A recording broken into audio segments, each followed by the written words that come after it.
completely honest, as I always am, teleprompter free, telling it like it is. I'm going to be completely honest with why I have Dr. David Duke, the former Ku Klux Klan Grand Dragon, joining us for the full hour into the next hour, if he will stay with us. I think it's best to start this interview, this debate, this discussion this way. I never had people like Dr. William Pierce or David Duke on the show because I did not want to have a Jerry Springer type program or Geraldo Rivera type program. If I just wanted ratings, I could be a shock jock and, you know, be co-host with Howard Stern. I mean, literally, they've talked to me before about a slot on the Howard Stern show. That is not what I have attempted to do. And I thought bringing people on like David Duke would just stir people up. And I've always been trying to get people to transcend tribal, racial systems and to have a tribe of humans based on upward mobility, based on renaissance, based on promoting ideas of quality, based on systems of liberty and freedom and private property and free association. Because humans are tribal. Humans are based on clans, on families, on tribes, on groups. If you didn't have that tribal system, you would never have had the Greeks or the Romans or the Aztecs or the Shoguns. No one. You have the Chinese trying to invade the Japanese. You have the Japanese invading the Chinese. You have the South Koreans hating the North Koreans. You have one African tribe attacking the other African tribe because they're across the river. And mainly, if you read human or animal psychology, Conrad Lorenz, Desmond Morris, or any of the basic stuff, it's true. The more aggressive a mammal species, the more loving and sweet it is in the den. And so, in your tribe, you're not killing each other, you love each other. If someone does attack someone for no reason, the tribe will ostracize them or kill them. But you're a predator that preys on animals.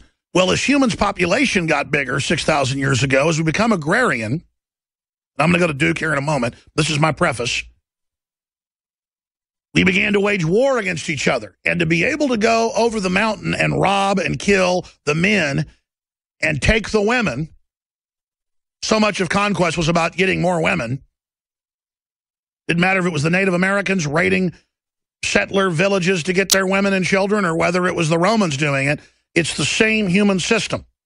And you have to demonize who you're going to loot, who you're going to steal from, who you're going to overtake, who you're going to control. And that is a human condition. It's a human attribute from those primitive times. Is it an attribute in modern times? We are sold on the idea that we need to be colorblind, love everyone, be guilty, and pay all the taxes, accept the Obamacare, turn our guns in, or we're racist. And so the Christian Western ethic of transcending tribalism and having a tribe of love and helping others that is truly transcendent and altruistic, that was produced in the West, exported to the world, created modern civilization, and all the good things we have. 90% of it comes from Western culture. No one can debate that. And so the Christians promote the end of slavery, the end of serfdom in the last 300 years in Europe. It's ended worldwide except for areas of Africa and the Middle East where it still goes on and is cute and funny because it's not white people doing it. It's like when Muslims are, putting hoods on women's heads, radical Muslims, and chopping their genitals off. It's cute because it's their culture. Or when the Aztecs are chopping hearts out, it's not bad because it's a culture. But if whites have a crooked toenail, it's evil. Why is this being done? It's being done because Western culture is the dominant culture, and if you can dominate it, you dominate the world. And the eugenicists are targeting blacks, Hispanics, whites, everybody, but they're targeting whites with cultural guilt to accept the larger New World Order agenda. And I don't debate that. No one can. They're trying to ban the word master in colleges, master's degrees, masters in golf, has nothing to do with slavery. It's about being able to erase words and create a new dark age of ignorance. Headline Infowars.com. Yale professor, students leaving campus over racist word master. Infowars.com today. Biggest gay lobby group in America urges schools to ban the words boy and girl, saying it's hateful. See, normal human biology is under attack. This is a scientific takeover. So, yes, there's a war on white people. But the very same liberal Ford Foundation, Rockefeller Foundation technocrats that are doing this funded Planned Parenthood, funded the Kaiser Wilhelm Institute, funded the Ku Klux Klan, and created the world we see today. And that's what I'm saying. It's a spectrum where the New World Order controls all the sides, keeps us tribal, wages war against the black community, from 15% illegitimacy to 87% illegitimacy, from 5% in prison to 78% in prison. I mean, and what they've practiced on the blacks, they're doing to everybody. So I'm going to give, and I'm going to skip this network break coming up. I'm going to give Duke the floor here because I've had my 5-6 minutes. I have no idea what he's going to say what he has to say, but here's what I'm getting at.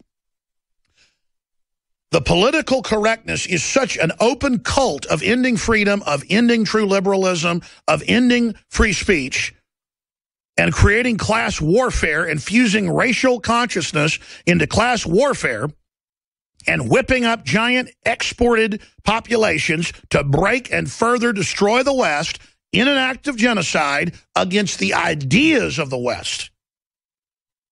That the reason I would have a David Duke on is not that I agree with what he overall is doing, but because he is the mirror image of the spectrum that's promoted by Mecha, La Raza, the black supremacist groups, and all the rest of it. And so he should have a show on MSNBC right next to Al Sharpton because they are two people basically promoting the same thing at the end of the day. And he may disagree with that. I don't think David Duke believes what he's doing is bad in the final equation. He believes he's a hero, a white knight on shining armor, fighting against the globalist cultural jihad or corporate overwrite of civilization. And undoubtedly that is happening. But I see humanity being paved over by the Hollywood culture of death across the board. I see blacks targeted by the left who I have been around privately when they say we hate black people.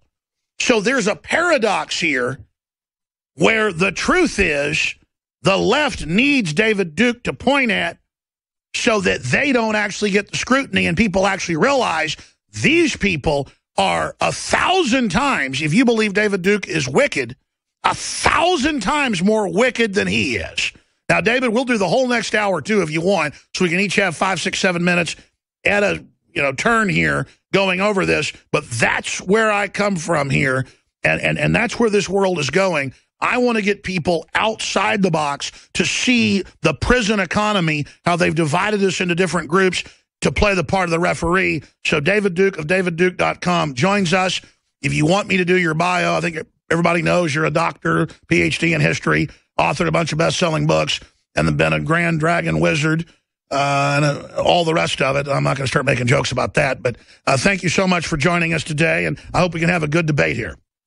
Well, I hope so. And if you give me a chance to talk, that'll be great, and I look forward to a real discussion about some of the basic issues, because I would like to get down to the bottom today about who the real elite is in this country and in the world that is truly, as you say, and it's totally true, they're an enemy of all mankind. And I think for them, and you've even said this as well in the first part of the show, you said they want to, in some ways, go against European peoples because they want to control the West and the power of the West. And I think that's why we're in these wars in the Middle East, really wars for Israel and wars for the globalist powers.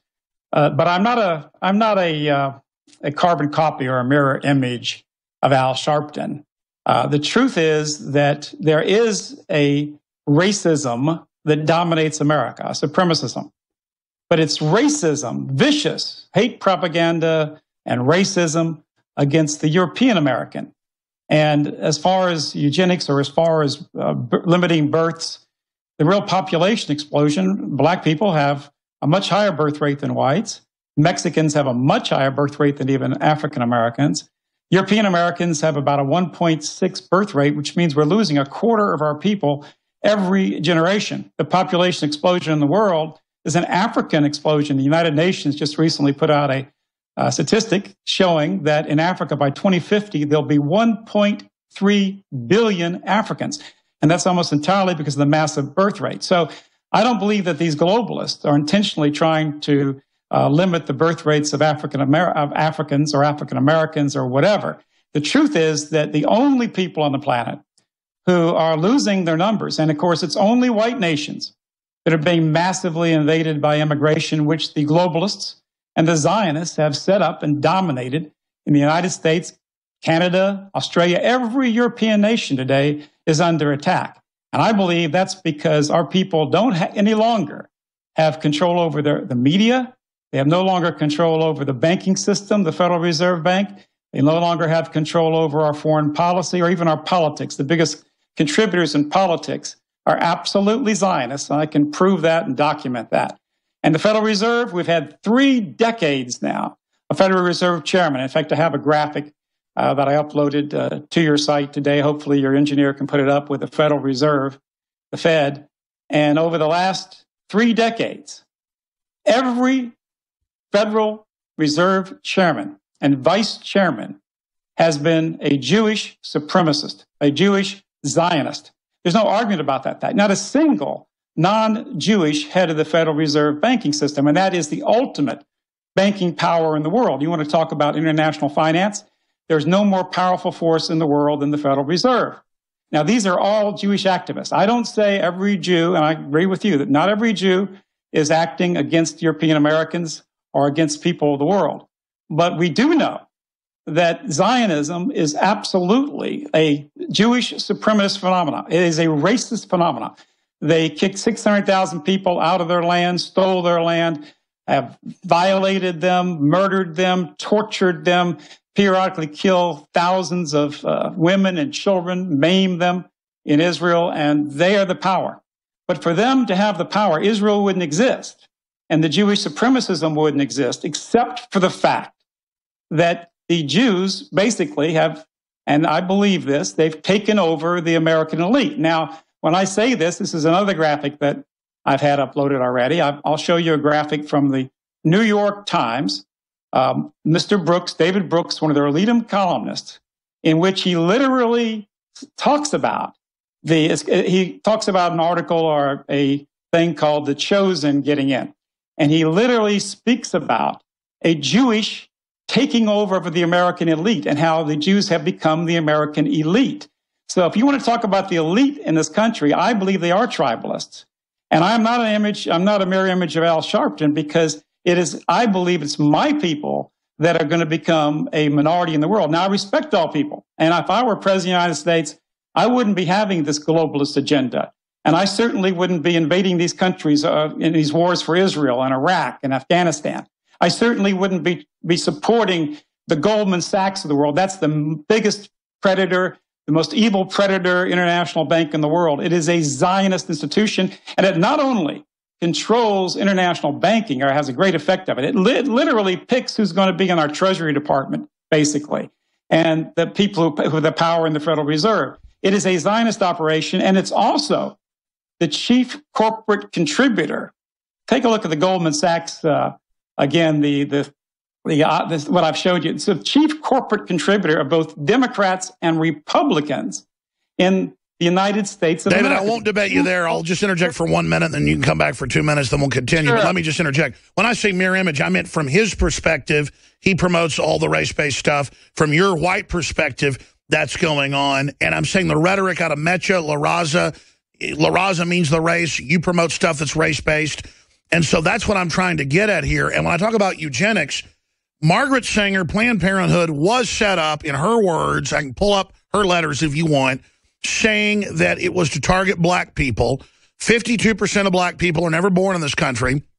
I know there's giant third world explosions going on in Africa. That's 2 separate things. I was saying, and I'm not saying the eugenicists are being totally successful or totally in control, I was getting at, how do you square Margaret Sanger, Kaiser Wilhelm Institute, awards to Hitler, getting awards from Hitler, pen pals, the left loves her, and I'm saying the left is really a bunch of shadow, control freak, ultimate racist who've gone in and taken over the black community as a beta test and ruined it and pushed every weaponized media form you can imagine and the whole gangster culture. I mean, who can doubt that paying women not to have men in the house literally destroyed the black community as we know it compared to what it was? But there's nobody in America that has talked about that more than I have. I was unaware of that. I don't follow a lot of what you have to say, so I thought instead of just seeing snippets on the news, we'd have you on. But, I mean, how do you respond to that? Well, I respond this way, that I've talked against that. I really believe, and I truly believe, that blacks, as whites, are victims of this Zio control over our media. It's an incredibly destructive culture. They push drugs on our kids. We've seen the black family totally devastated over the last 4 or 5 decades, and that's because of the change of the culture. But who runs Hollywood? It's not European American Christians, my friend. Every one of the 10 largest Hollywood studios of movies and television are all Jewish controlled. I can give you the names. We have a graphic here of Jewish pundits, like at the Los Angeles Times, who is in the middle of Hollywood, where he boasts that Jews totally run Hollywood. In the article, he lists all the leaders of the Hollywood networks, and he says he's insulted when people try to argue, or when even Jews argue that Jews don't control Hollywood. He's proud of it. And he goes on to say, I don't care if people think we're running the Federal Reserve, international banking, Wall Street, the media, and government. All I care is we keep on running them. Now, if this is what they say, I'm quoting what they say, so they call me anti-Semitic. I don't believe I'm anti-Semitic. I believe I am for the rights of all people, including the European people. Now, what's going on in this country? And Donald Trump's talking about it, and that's why he's got so much popularity. That was my next question. What do you think of Donald Trump? Well, I don't know if I can trust him because he's been involved with the Zionists, and he's one of these guys in the Republican debate. We got a controlled media. Even Fox News is like a controlled opposition. Orwell was so great about that. And Orwell talked about the controlled opposition, and in his great book, he talks about the controlled opposition. And for some reason, he named the controlled opposition Emanuel Goldstein using 2 Jewish names. And I think that the Jewish extremists can set up a controlled opposition.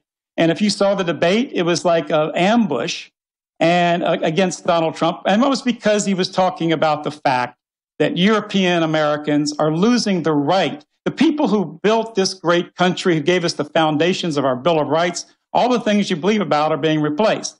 And here's the problem. I believe in having a kind nation toward all people, supporting all people. I am not for any sort of exploitation. I'll give an example. The media is so powerful, they can just make main monikers. I have never, ever been a white supremacist. I believe in equal rights for all people. I've always stated that position, even back in my Klan days. I was a young man who back in the 1960s, as a young teen, I began to realize that European Americans were going to be a minority in this country. Everybody else, when I talked about that, they said, oh, that's baloney. That's never going to happen. And we're seeing it right now. We are slated to be a minority. Biden tells these ambassadors from South America we're going to be a minority, how great it is. We're going to be a minority. This is a part of the Jewish divide and conquer strategy, and it is a tribal thing. I don't think there's nothing wrong with a Jew or any other people on the planet, African American or Mexican American, anybody to be ashamed of their heritage. You're not proud of their heritage. You want to preserve it. That is a very natural, healthy thing. But there is something wrong when people are trying to destroy other peoples and exploit other peoples. And that's really what's going on in this country. Well, I want to get your views on that because you say you're not a white supremacist. What is your view of Adolf Hitler? Because I have, not even in mainline history books, but the Nuremberg trials and a lot of German writings as well. I mean, the Nazis really were a weird death cult. They really were into all sorts of weird ceremonial magic. They really did think Hitler was God. I mean, I really genuinely, and I know there's 2 sides to World War II, but the West funded the rise of Hitler.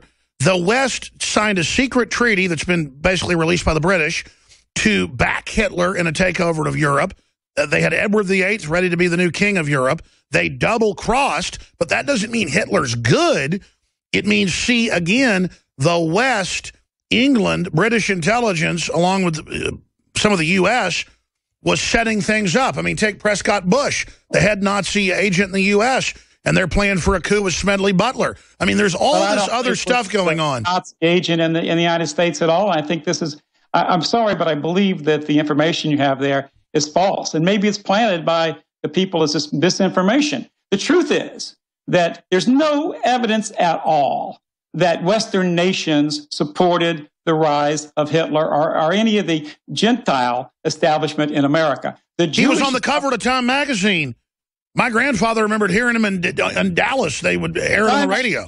Not promote Adolf Hitler. And if you look at the New York Times and our media in America, even back then, the New York Times was dominant. Our Jewish publication, the Schultzbergers, had article after article every day of our lives about how evil the Germans, with a lot of lies about the Germans too.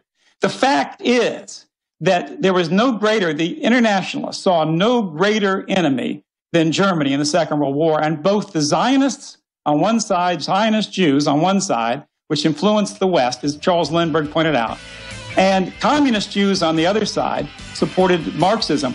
We knew. So just everything is Jews' fault. You really believe that? It's not Jews' fault, but you got to understand they have a complete domination of our media, our academia. They have a complete. All right, David Duke's our guest. If you just tuned in, we're going to come back and let you hear from him. This is unfiltered, uncensored. It's live, and we're going to really start getting into the meat and potatoes. You know, we should open the phones up some in the next hour if David Duke stays with us, so you can call in. People that disagree with him, people that agree with him. I've just tried to stay out of all this stuff over the years, just try to promote free market, lower taxes, school choice, sovereignty, so that people can make their own decisions. But it's clear the ruling elite in the West, whoever they are, it's a mix of groups, are pushing weaponized media where they now say the word boy and girl is hateful, ban it in schools. And it's happening. And I saw a public gender-neutral bathroom yesterday. And I had my daughters with me, and we couldn't use it. And I talked to my daughters about it, and they said, yeah, we don't want to go in there with other men. And I was talking to a lady about it last night. She goes, yeah, I ran into one of those now, and you go in there, and there's men in the bathroom, and and there's guys at urinals right beside you. You know, all cultures, men and women, stay separate for a reason. That's just the way it's always been. This is an attempt. What I'm saying is it's beyond what David Duke's saying. And people freak out about what he says. It's just milquetoast compared to what MTV promotes. I mean, look at these headlines. Yale professor, students leaving campus over racist word master. Educator calls for ban over the word, the racial and gender weight it carries. It's about controlling words. Biggest gay lobby group in America urges schools to ban the words boy and girl. Danish politician convicted for racism for offending Muslims. Blood money. Planned Parenthood has politicians completely paid off. Media in its pocket. California Green Party promotes free slaps for straight white men. I mean, this is just a bunch of people organizing their own weird tribes, freaking out over their sexual preference. I mean, this is society in decline. School told to call kids purple penguins because boys and girls is not inclusive to transgender. Nebraska school bans the term boys and girls to train teachers to avoid gender expressions. I mean, this is a cult where they can tell you what to believe, what to say, and how to talk, and arrest you if you don't do it. These are totalitarians.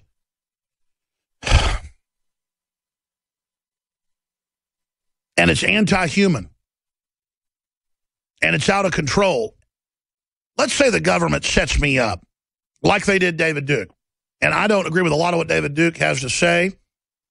But I remember looking at his case in the news when it happened and knowing that the IRS, claimed that he had a tax exemption that shouldn't be tax exempt for his group, which they're supposed to just issue the tax exemption for a political, organization or cultural organization. And they put him in jail for years. And now they're putting tens of thousands of conservatives, libertarians. See, first they came for the Grand Dragons. And then they came for the pro-gun groups. Then they came for the veterans groups. And I didn't stand up, so then they came for your property rights group. And the emails have come out that Lois Lerner is targeting conservatives, libertarians. So the point is, if I got thrown in prison, they would say, you're going to the white area. And even if I wasn't racist against Hispanics and blacks, I'm inherently don't know who they are individually. Doesn't matter. They've been put in racial groups and have been turned into racially based organizations by the government, by design.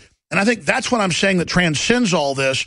Whoever the ruling elite are, and there's different power groups, they are using divide and conquer clearly to control. Don't we need to point out that the left is promoting racism and division and then not go join our own racial groups to play into their game, but transcend it and try to come together? Because they're in a race to balkanize us. That's what the elite wants. And economically, even if you want to segregate yourself, they're going to try to not let you do it. So I'm simply here really trying to have sophisticated thought. I'm not saying David Duke isn't sophisticated. I've just heard all this over and over again. And I've also experienced at the hands of the anti-Mason groups, the anti-Catholic groups, the anti-Jew groups, where they give just godlike superpowers to whoever they believe runs everything. And so, therefore, I'm Jewish because I've been successful, or I'm only successful because Jews tell me what to do and I'm on the hotline to Tel Aviv. You know, there's no discussion of there's a bunch of diverse Jewish organizations and groups, different types of Jews, leftist Jews, right-wing Jews, Jews that criticize Israel, Jews that don't. It just all becomes one big monolithic thing. And so I really am trying to figure out what's happening here. David Duke is our guest. I've talked for about 4 minutes here. I'm going to throw it back to him so that folks, you know, see where he's coming from. All I'm saying is David Duke isn't taking over. Leftist organizations, whoever runs them, are fantastical in what they push now. I don't want to turn my guns in. I'm deeply racist. I'm against Obamacare. That's a screw job written by offshore insurance companies. I'm racist. I mean, this has been said on CNN and MSNBC. No proof. So it doesn't matter. They have successfully radicalized and racially based their movements. They're going with it. And I see the Democratic Party, who failed when Republicans passed the Civil Rights Act and the rest of it, who flipped and then began racially catering to minorities, running a Klan strategy, but now it's through minorities and successfully doing so. So what happens? Americans then racially divide, and then the government can then basically turn us all into a giant prison and divide and conquer us. That's where I see this going. It doesn't mean we should accept saying whites are inherently evil and should be exterminated. It doesn't mean we don't sit there and give up any white culture we have. No, we speak out against all those attacks. But then do we go suit up in pointed hats at the end of the day? What does that do? And then he didn't answer the question. I want you to answer this. I'll give you the floor for 10 minutes, David. But I want you to answer this question. You keep acting like there's no connection to Planned Parenthood and white supremacy and exterminist operations. That is going on. So how do you square up that behind the scenes, the Democratic Party are, I mean, a fellow Grand Dragon, Senator Byrd. The left accepts and loves him. They don't accept and love you. There's something else going on here is what I'm getting at. Go ahead. Well, I'm glad you're giving me 10 minutes. I hope you hold to that because you did speak even over that. That's okay. And I'll be happy to go. No, I just spoke 6.5 minutes. Go ahead. I got you, whatever. My clock says different. That's okay, though. Well, there was a break, a 3.5 minute break. Yeah, that's right, whatever. But the point is that, and we can go into this. In fact, I'll go to the end of the program the next hour or two because you're right. I feel like it's the only way I can really get a clear exposition of all my positions. But here's the issue about that. First off, the KKK was not the author of any sort of Planned Parenthood. What I did, and I was in the House of Representatives. By the way, let me make something really clear to you so there's no misunderstanding. Not only have I spoken and been completely opposed to abortion, I also put my money where my mouth is. In the House of Representatives, I voted for the strongest anti-abortion law that's ever been passed by a legislative body in the United States of America. So it's really clear what I stand for. Well, good job. Well, that's exactly right. But again, it shows you the misconceptions people might have. Now, here is the point, though. I served on the Health and Welfare Committee, and I do believe that massive welfare illegitimacy is something that damages Black people and damages the taxpayer. We have many married couples who can't afford to have kids because of this horrific tax program and because a lot of these so-called social welfare programs going on. And when I was in the legislature, I said that I don't think this is proper, and that we educate African Americans or anybody else. It wasn't based on race. But if you go in the social welfare system, that you should be encouraged to abstain. And if you can't abstain, you should be responsible. If you have children in this system that you're in, it lessens your opportunity for education, your opportunity for advancement. And that's what we have. We have a repeating cycle of poverty in America. It's true, and it's damaging everybody. And as I said, there's no problem with Black birth rates in America. There's no problem with Mexican-American birth rates in America. There is a problem with white birth rates in America, and one of the reasons why is because we have this denigrated society. A lot of white people say, "I don't want to bring a kid in this world," and also they have all sorts of economic hurdles to ride through to be able to have a child today. Whereas the welfare recipient, even though I don't know if it's necessarily true, sees one more illegitimate child as a path to greater benefits, bigger apartments, welfare apartments, more direct payments, more food stamps, that type of thing. I don't think it really helps them overall, but they see that bigger check, and it's literally an incentive. So I said that to qualify for welfare, we should at least try to counsel any person on welfare, especially those who are not married and who are reproducing these kids without a loving present father, that we should encourage them to either abstain, that's the best thing, or to practice some sort of responsibility and not bring children to this environment that lessens their opportunity and makes those children that are born have a greater sense. The reason why we spent $2 trillion on the welfare system in America. I've just done a complete report on that. By the way, people can go to davidduke.com. I have a massive archive on this. They can look up these issues, and they can read about all these issues, including all of what I'm saying about Jewish racism and tribalism. And that's the real supremacy in the planet Earth, really. But the fact is, I've just done a big report on it. We spent $2 trillion in the so-called war on poverty, and we got more poverty than ever. We got more crime than ever. We got millions of people on drugs. We're not solving these issues. So it's not any sort of genocide to urge people to be responsible. And that's what I did when I was in the legislature. I urged that. Of course, I was condemned, naturally. But the people who are committing the genocide in America, in terms of the Planned Parenthood meaning lessening birth, the people being genocided in Europe, and this is the fundamental thing that I hope you understand, Mr. Jones, and I understand. The people being genocided are the European people. Our birth rate now is 1.6 per couple. I mean, two doesn't really take care of the people that die and aren't able to reproduce or whatever. You need 2.1. Our people, give me my 10 minutes, please. It's certainly, this is 1/4 of our people being lost. I believe this is also a pattern of the promotion. You talked about all this promotion. It's a good example of this sexual degeneracy and the lesbian gay agenda and so forth. I can show you, I can prove it to anybody's satisfaction. It is totally, practically totally. It is 98% dominated and controlled by Jewish extremists. And by the way, they support Israel. These same extremists support Israel, which doesn't even allow a marriage between a man and a man or a woman and a woman. They don't allow it in Israel, but every major Jewish organization in America, you can go to the Council of Presidents of major Jewish organizations, which is a real organization, has a budget of billions of dollars, all these groups. That group puts a policy, and they support gay marriage. They support gun control of the American people. You talked about that earlier in the show, or another show I listened to a while back, that the Israelis were promoting gun control for America. They support gun control. This is every major Jewish organization in the United States of America. So we have a tremendous double standard. And I ask you why. I ask, why is it that there is this worldwide campaign of hatred and viciousness against Europeans? I have another graphic, which we can show. You've shown a couple. Let me show another graphic here. This is from the movie Django, which is produced by the Weinstein brothers. And this is a perfect example of what's going on in this country and the vicious racism that's going on. This is a quotation from the movie Django, which has the black hero. It shows black people. By the way, every Native American is an evil son of a gun in this movie. And they show black people suffering and suffering. Take a look at that clip again, the image. The quotation is, the black hero in the movie, who's for people to admire, goes on, kill white people and get paid for it. What's not to like? My God. Now, this is produced by the Weinstein brothers. And it's not just the Weinstein brothers. It's literally almost every major Jewish studio.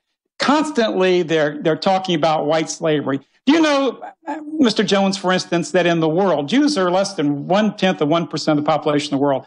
Do you know that their own historians boast about the fact that they have controlled and dominated the slave trade, the worldwide slave trade, for 2,000 years? And in the Encyclopedia Britannica, in fact, Marcus, who's one of their chief historians, literally says that the Jews controlled the slavery. They enslaved millions of Europeans over the years. They actually even worked with some of the corsairs in North Africa, which went and captured Europeans, and they were the biggest slave traders even in Muslim countries. They ran the triangular slave trade. There's no argument about it. I can show you in Jewish publications about this. Now, they're the world champions of slavery. But what does our Jewish-controlled media try to do? They try to create guilt for white people about slavery, when the truth is, in America, for instance, under the American Union, we had slavery for 90 years or something like that, less than that even, okay? And the Jews have been being the chief slave traders in the history of the world. The Old Testament says it in Leviticus, where they literally say, you can't enslave your fellow Jews, but non-Jews, you can enslave and you can treat harshly. Now, if they have the guts to try to criticize white people for 100 years of slavery in the United States of America, they better be the first ones to condemn themselves. But they don't do that. The truth is that every nation on earth has had slavery. Every people has enslaved others. Every people has been imperialist. I don't endorse that. I think slavery is wrong and horrible, and I don't believe even in imperialism. I think every people have a right to be free.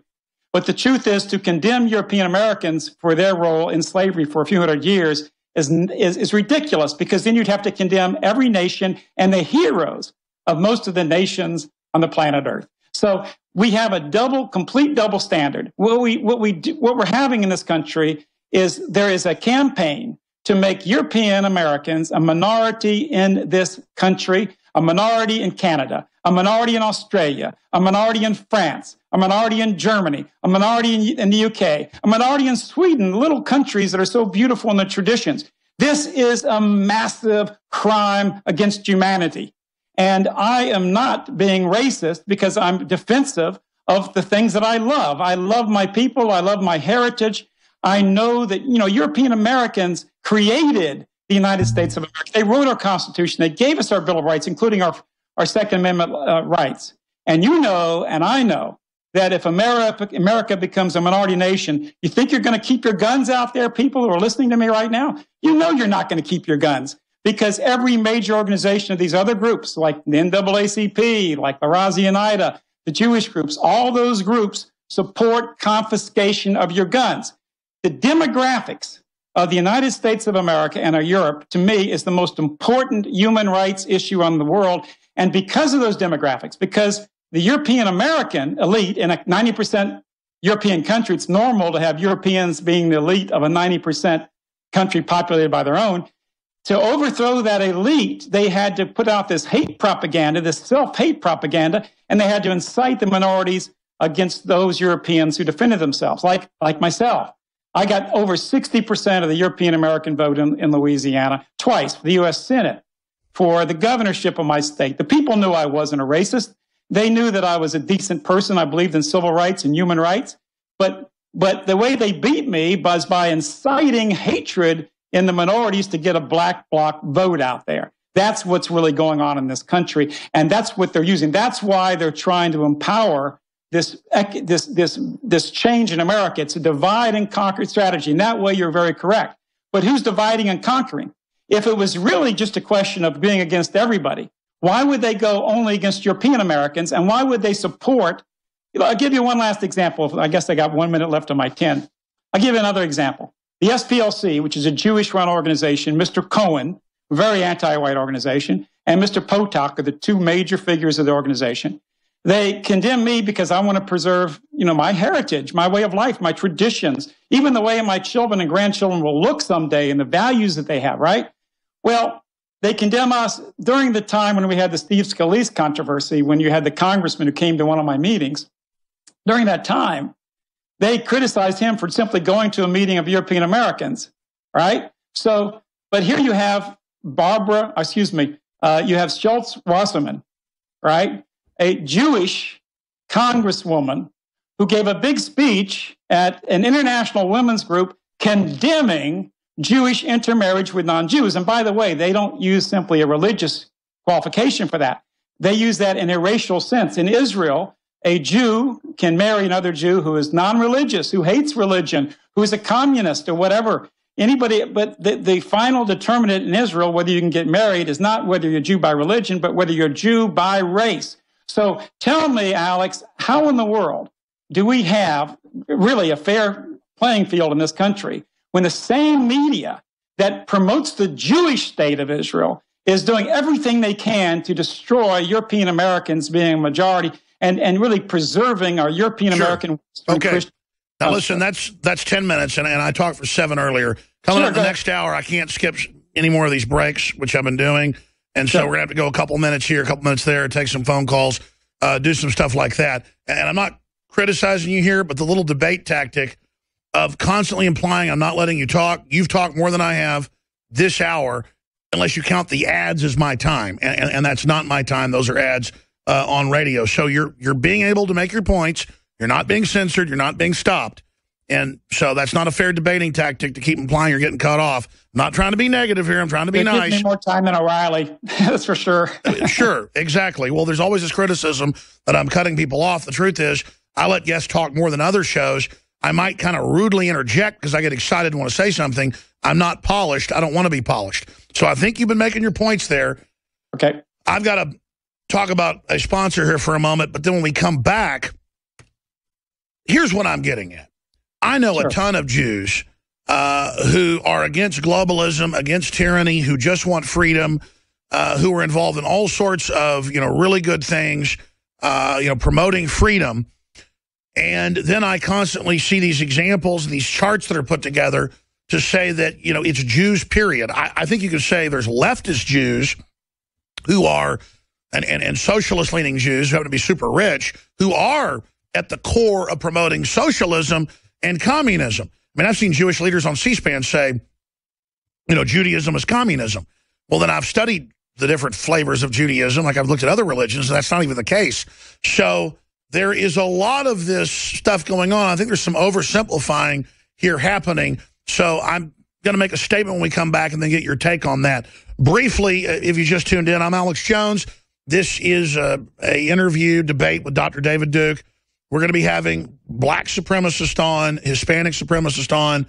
The problem is we've invited them on. They won't come on. So David Duke did come on the show, and I think it's thought-provoking, and that's what we're here to do, is get beyond political correctness. Because in political correctness, it's okay for Wolf Blitzer or somebody like CIA operative Anderson Cooper to interview David Duke, but then I've noticed if talk radio shows have him on and even criticize him, they go, look, this talk show host who's conservative had David Duke on. He must be with him. Or, look, they use the word master's degree. That's code word for masters in slavery. Or brown bags in Seattle means you don't like black people.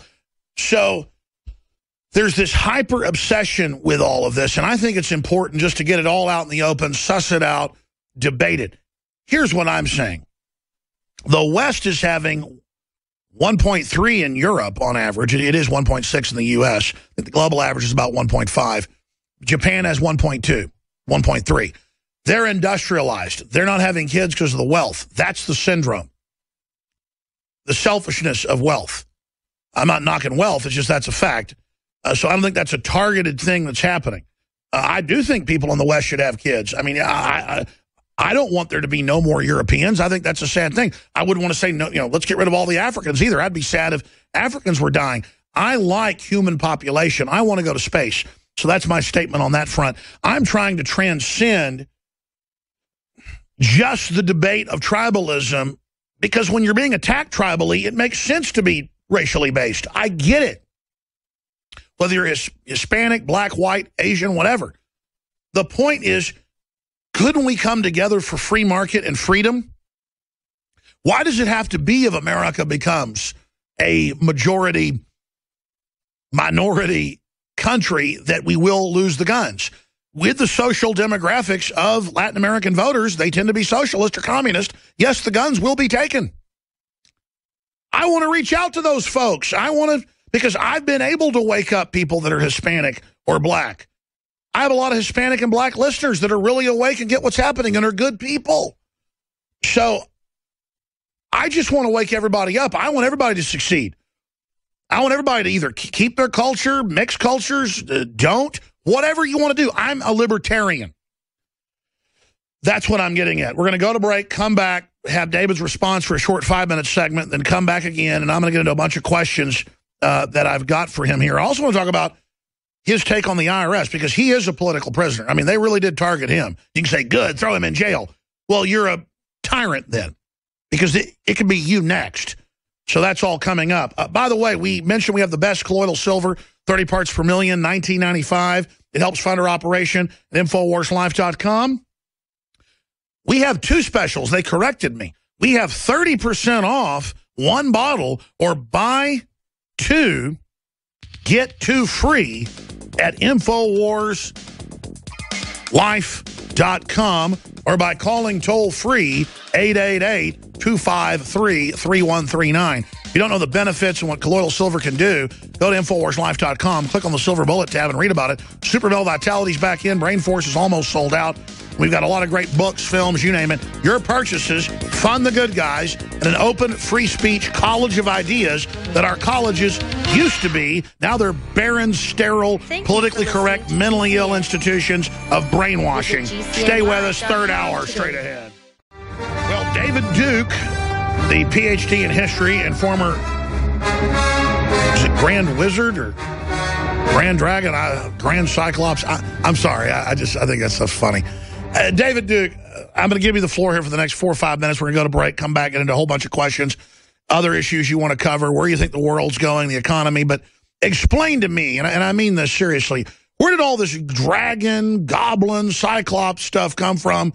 And were you a goblin cyclops before you were a dragon? No, never was a goblin, never was a cyclops. But I am a European American who realized at a very young age that we were going to become minoritized in our own nation, that we were going to lose our rights, our privileges, including our gun rights. And I've seen a lot of destruction of those rights over the years, and they're going to continue to go. And as our country goes, and as the power of the media goes to brainwash our people and to degenerate our people, that's going to continue. And I was a young man who I saw this writing on the wall. I didn't win any popularity contest by joining a nonviolent Klan organization, and I thought I could recover the image, because originally the Klan, as many Americans said, books North and South, restored the freedom, really, of the Southern people and the decency of what's going on in the South in a very horrible Reconstruction period where European Americans in the South were stripped of all their voting rights. And they were done so without any due process. I think the war between the states, for instance, was not a civil war, that the South was fighting for the same principle of freedom and independence the North fought for. And in fact, the North understood this principle. Robert E. Lee's statue is in the Hall of Heroes in the United States Capitol building. Even Jefferson Davis, the first head of the Confederacy. Americans always respected and loved Robert E. Lee. Today, he's being called a traitor. He wasn't a traitor. If he's a traitor, then Thomas Jefferson was a traitor. George Washington was a traitor. And the attack on Southern heritage is nothing more than an attack on entire European heritage, because now they're talking about taking down statues of Thomas Jefferson, who gave us our Bill of Rights.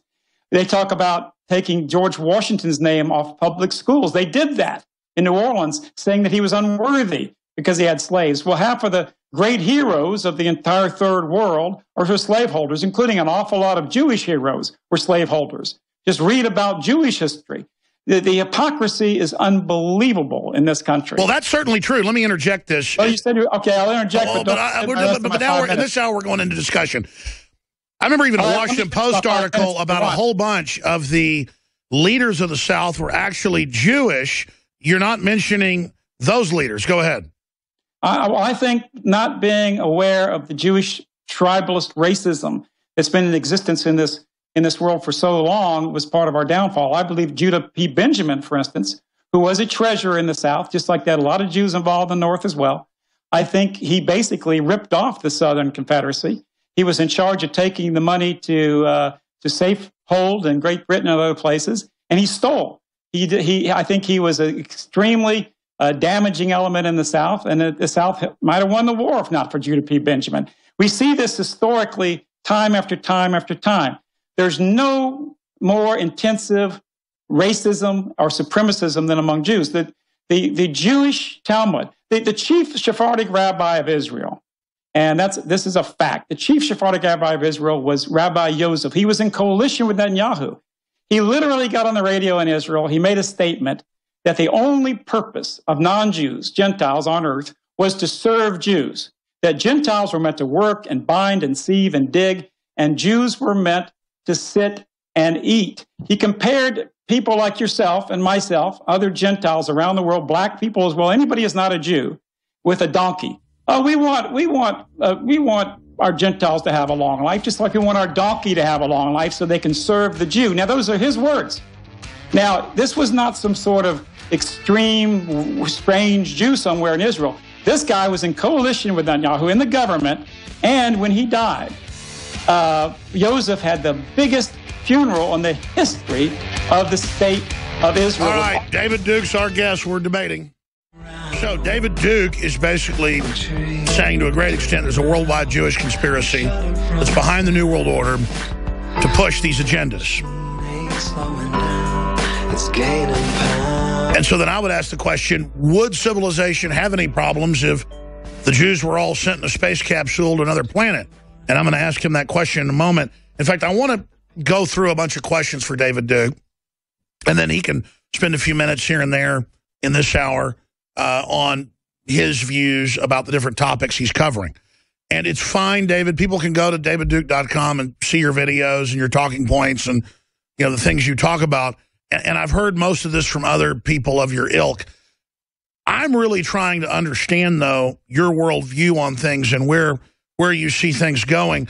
Before we go any further, I have a book here written by Paul R. Ehrlich, Ann H. Ehrlich, John P. Holdren, and I think those folks are Gentiles.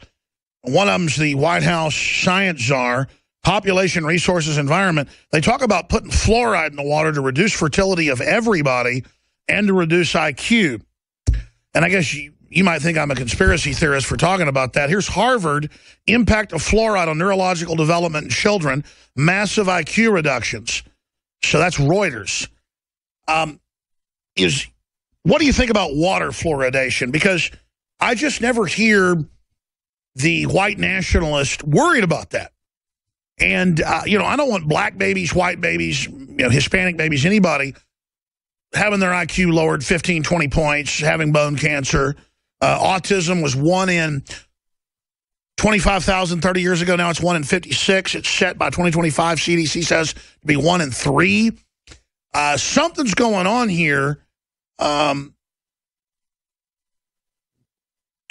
I see it as a eugenics operation, and I have the documents.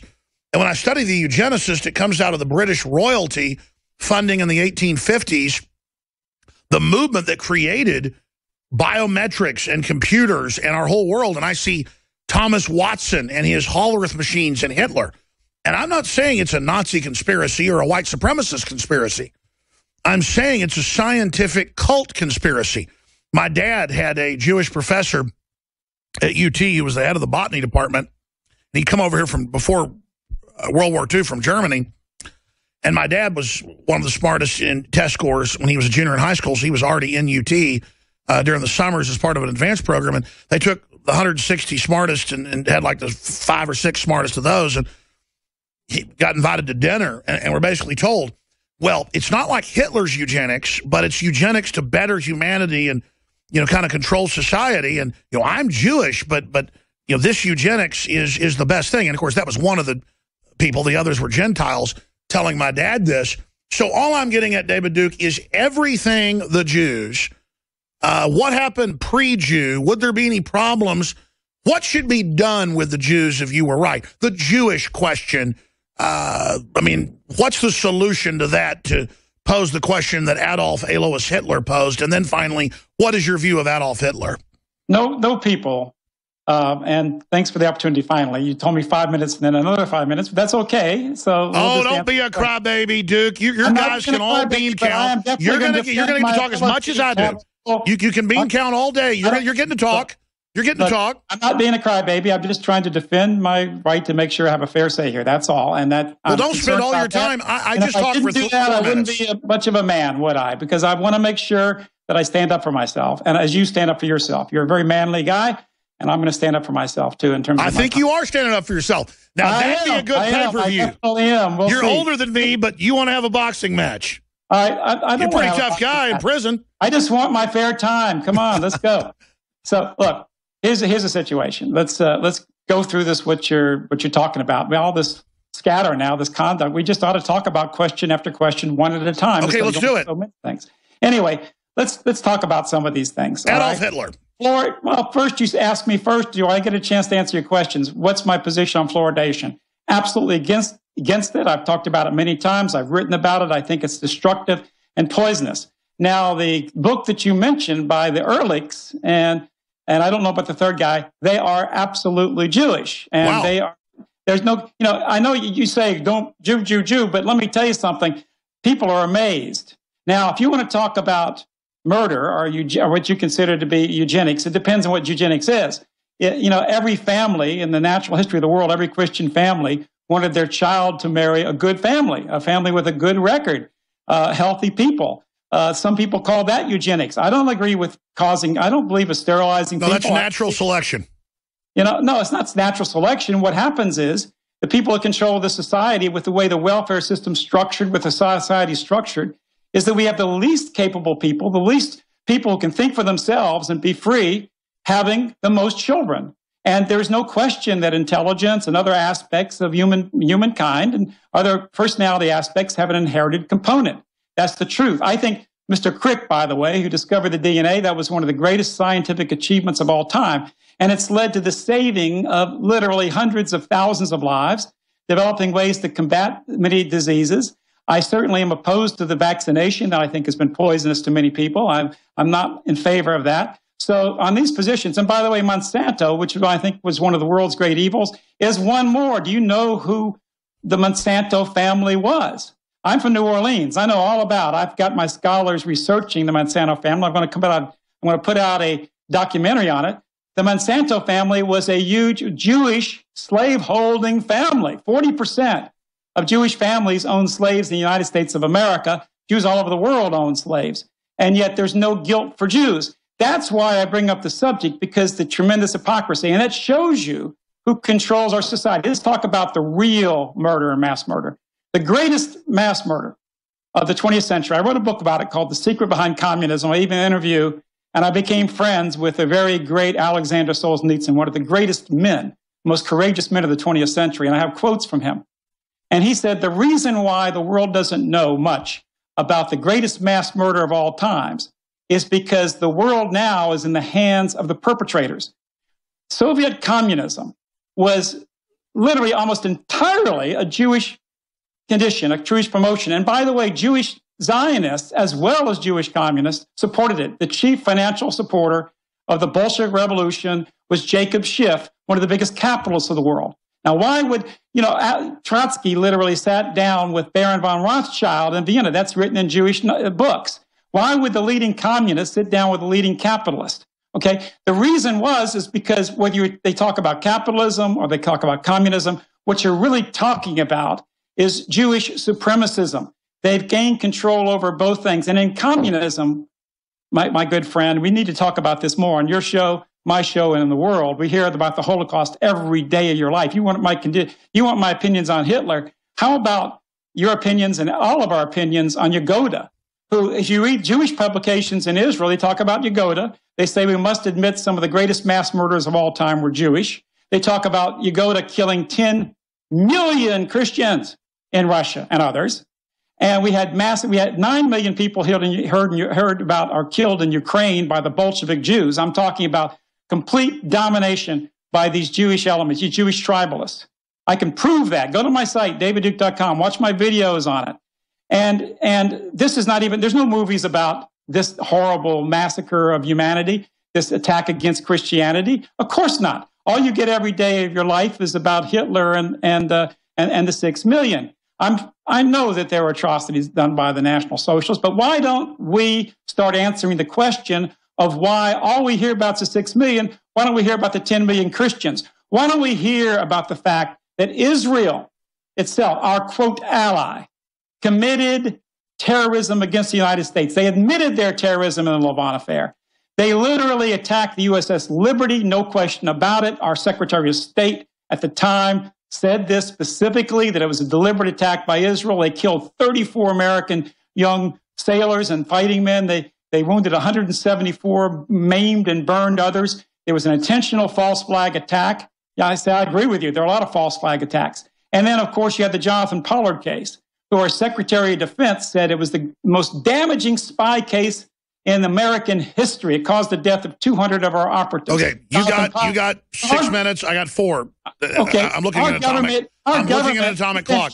Finish. Now, what I want to do Our government literally is freeing Jonathan Pollard now, giving him parole. This guy did more damage to anybody, and yet this was not a question. To show you that the Jews don't control. Why would the internationals support the Jewish racist supremacist state of Israel and the Jewish supremacy over the American media and the Jewish supremacy over American academia if it was just a bunch of rich people getting together? No, there are Jewish leaders of the Illuminati. There are Jewish leaders of the CFR. There are Jewish leaders of the Bilderbergs. There are Jewish leaders of the media.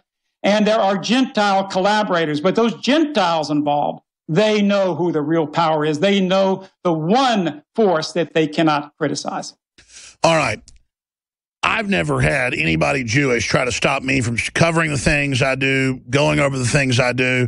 And I just, sit here today having this discussion with you, David, and I do stuff like talk for 4 minutes, you talk for 6.5, and then you keep saying you're being cut short. So I want to just establish, I got to go to break here, that now we're going to have a free-for-all discussion, a normal banter, like if you were on Fox News or CNN, where you talk 30 seconds, I talk 30. We go back and forth, we interject, we have a discussion. I want to take some phone calls unscreened as well. Sure. And so it's wide open phones. We could put a minute timer on it. Your staff can do that, and that would be fair to both of us if you like to for each question and comment. Sure, whatever. It's not going to be exact as in and outs, but fine. You're getting plenty of time. I just want to stop obsessing on it. 800-259-9231. 800-259-9231 is the toll-free number to join us. If you have a disagreement or you agree or you have a question for David Duke, I'm Alex Jones, your host, having a true hardcore discussion here. Decades ago, they'd have folks like him come talk at universities. Now they're saying don't do it. That's censorship. I'm Alex Jones, your host. The news websites are Infowars.com and PrisonPlanet.com. You can find the free video and audio feeds, podcasts, Droid apps, iPhone apps, all for free at Infowars.com/show. Coming up in the next segment, we'll start taking some phone calls. This is a short 6-minute segment. David, let me just throw a couple quick questions out and then try to get you to answer them. I'd give this interview a B right now, and maybe I'm not doing the best job myself, but I just don't want to get stuck on petty stuff. I'm trying to have a real thought-provoking discussion and debate with you. Let me ask you this question. Looking out into the future, where do you see the world in 10, 20, 30 years if these forces you say that are running things are successful versus the type of world that you, as a leader, would like to see? Because it's true that what they call anti-Semitism is on the rise worldwide.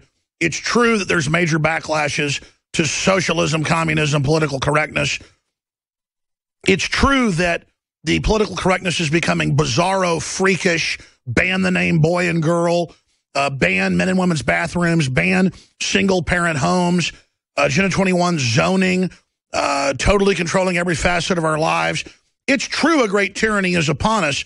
So if the tyrants are successful, what will happen versus the world you'd like to see? Well, I think what you're saying is true, and I see the same kind of world you're talking about. We're going to have in our country and Europe, if this continues to go on, exactly the same kind of conditions that went under Jewish-led Bolshevism in Russia. We're going to see those gulags, and we're going to see those camps, and we're going to see the destruction of our people. They're already doing it. I mean, you've got to understand, the European mankind right now is being steadily wiped out. And that's because they see our people as their chief competitor in the world. And they know that if they destroy the elite in America. Now, I want to give another one of my graphics to illustrate this. Here's a graphic from the New York Times. It's David Brooks, again, one of their lead columnists.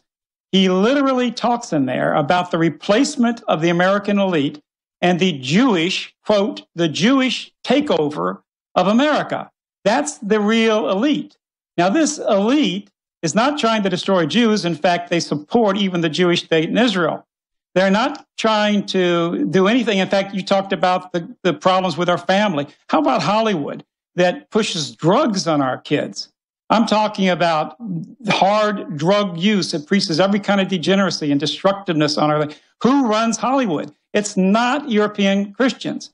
And what they've done is they've made anti-Semitism a term simply to mean anti-Zionist supremacism or anti-Jewish supremacism. Not all Jews are supremacists, but most Jews support Jewish tribalism. In other words, support Jewish power. They support, they've been propagandized too by their Jewish leaders. They have been taught to hate Gentiles. They have been taught that Gentiles are all out to kill them.